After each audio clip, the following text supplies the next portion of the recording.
ప్రతి ఉదయం దేవుని వాగ్దానం అనే కార్యక్రమానికి ప్రేమతో మిమ్మల్ని ఆహ్వానిస్తున్నాను. ఈ ఉదయకాల సమయంలో దేవుడు మన కొరకు ఏర్పాటు చేసినటువంటి వాక్య భాగము యెహోషువ గ్రంథము 3వ అధ్యాయము 7వ వచనాన్ని ధ్యానించుకుందాం. యెహోషువ గ్రంథము 3వ అధ్యాయము 7వ వచనాన్ని ధ్యానించుకుందాం. నేడు వారి కన్నుల ఎదుట నిన్ను గొప్ప చేయు మొదలుపెట్టేదను. క్రీస్తునందు ప్రియమైన దేవుని బిడ్డలారా, ఈ ఉదయకాల సమయంలో పరిశుద్ధాత్మ దేవుడు మనకిస్తున్నటువంటి వాగ్దానము, నేడు వారి కన్నుల ఎదుట నిన్ను గొప్ప చేయు మొదలుపెట్టేదను. ఈ యొక్క వాగ్దానాన్ని దేవుడు మనకును మన కుటుంబాలకును ఆశీర్వాదకరముగాను దీవెనకరముగాను మార్చునుగాక. ఈ యొక్క మాటల్లోని ఆత్మీయ సత్యాలను ఆత్మీయ అర్థాలను మనం గ్రహించినట్లయితే, మరి పరిశుద్ధాత్మ దేవుడు యెహోషువతో మాట్లాడుతున్నటువంటి మాటలు, మరి ఇశ్రాయేలు యొక్క ప్రజలు ఐగుప్తు దేశంలో నుండి అరణ్య యాత్రలో మోషే ద్వారా వారిని నడిపించాడు, వారిని విడిపించాడు, రక్షించాడు. మోషే మరణానంతరము ఇశ్రాయేలుకి నాయకుడుగా యెహోషువను దేవుడు ఎన్నుకొని ఉంటున్నాడు. మరి దేవుడు వాగ్దానం చేసినటువంటి వాడు కనుక, నేను మోషేకు ఏ రీతిగా తోడుగా ఉంటున్నానో, మోషేకు ఏ రీతిగా నేను సహాయము చేశానో, అదే రీతిగా నేను నీకు సహాయము చేసేదను, భయపడకము అని వాగ్దానము యెహోషువతో దేవుడు చేశాడు. మరి ఇశ్రాయేలు యొక్క ప్రజలను నడిపించేదానికి వారికి నాయకుడుగా యెహోషువను దేవుడు ఎన్నుకొని ఈ యొక్క వాగ్దానాన్ని యెహోషువకి ఇస్తూ ఉంటున్నాడు. మరి 5వ వచనంలో కూడా మనం గమనించినట్లయితే ఇదే మాటను మనం చూస్తూ ఉంటున్నాం. అక్కడ ఆత్మీయ సత్యము అక్కడ దాగి ఉంటున్నది. మరియు యెహోషువ, రేపు యెహోవా మీ మధ్య అద్భుత కార్యములు చేయను గనుక మిమ్మును మీరు పరిశుద్ధపరచుకొనుడని జనులకు ఆజ్ఞ ఇచ్చును.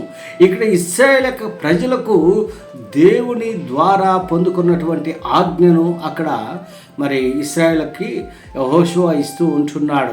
మరి అద్భుత కార్యాలు చేసేటువంటి దేవుడు, ఆశ్చర్య కార్యాలను జరిగించేటువంటి దేవుడు. ఎందుకనగా ఇశ్రాయేలు యొక్క ప్రజలు మరి అరణ్యంలో యాత్ర చేస్తున్నప్పుడు పగలు ఎండ దెబ్బైనను రాత్రి వెన్నెల దెబ్బైనను తగలకుండా మరి వారిని కాచి కాపాడినటువంటి దేవుడు. మరి ఆహారము అడిగినప్పుడు వారికి పూరేళ్ళ ఆహారం మాంసము దయచేసినటువంటి దేవుడు, బండ నుండి నీళ్లను మరి ఇచ్చినటువంటి దేవుడు, మన్నాను మరి కురిపించినటువంటి దేవుడు, మరి ఎర్ర సముద్రమును రెండు పాయలుగా చేసి ఆరిన నేలపైన నడిచినటువంటి ప్రజలు. ఇవన్నీ అద్భుతాలు మరి ఇశ్రాయేలు యొక్క ప్రజలు కనులారా చూసి ఉంటున్నారు. వారు ఆ అనుభవాలను పొందుకొని ఉంటున్నారు.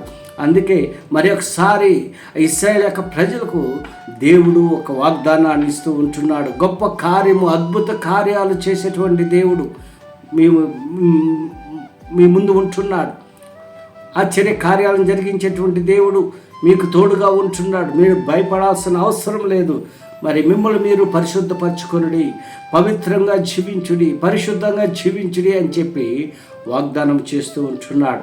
క్రీస్తునందు ప్రియమైన దేవుని బిడ్డలారా, దేవుని నమ్మినటువంటి బిడ్డలుగా మనం ఈ లోకంలో జీవిస్తూ ఉన్నప్పుడు మనల్ని మనము పరిశుద్ధపరచుకొని పవిత్రంగా జీవిస్తూ మరి దేవుని పనిలో ముందుకు కొనసాగేటువంటి వారిగా ఉండాలి.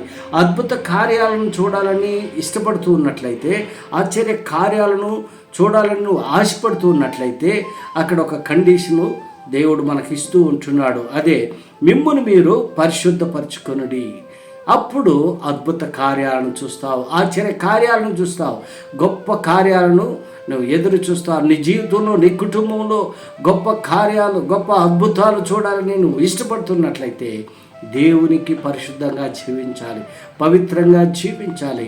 అప్పుడు అద్భుత కార్యాలను మరి నీ కనులారా చూస్తావు. ఇశ్రాయేలు యొక్క ప్రజలు కనులారా చూశారు, అద్భుతాలను చూశారు, ఆశ్చర్య కార్యాలను చూశారు. అలాంటి ఆశ్చర్య కార్యాలు నీలోను నీ కుటుంబంలోనూ మరి చూడగలవని ఈ కొద్ది మాటల ద్వారా నేను హెచ్చరిక చేస్తుంటున్నాను. దేవుడి యొక్క మాటలను మరి ఎక్కువగా మీకును మీ కుటుంబాలకును ఆశీర్వాదకరముగాను దీవెనకరముగాను మార్చినగాక. ఆమేన్.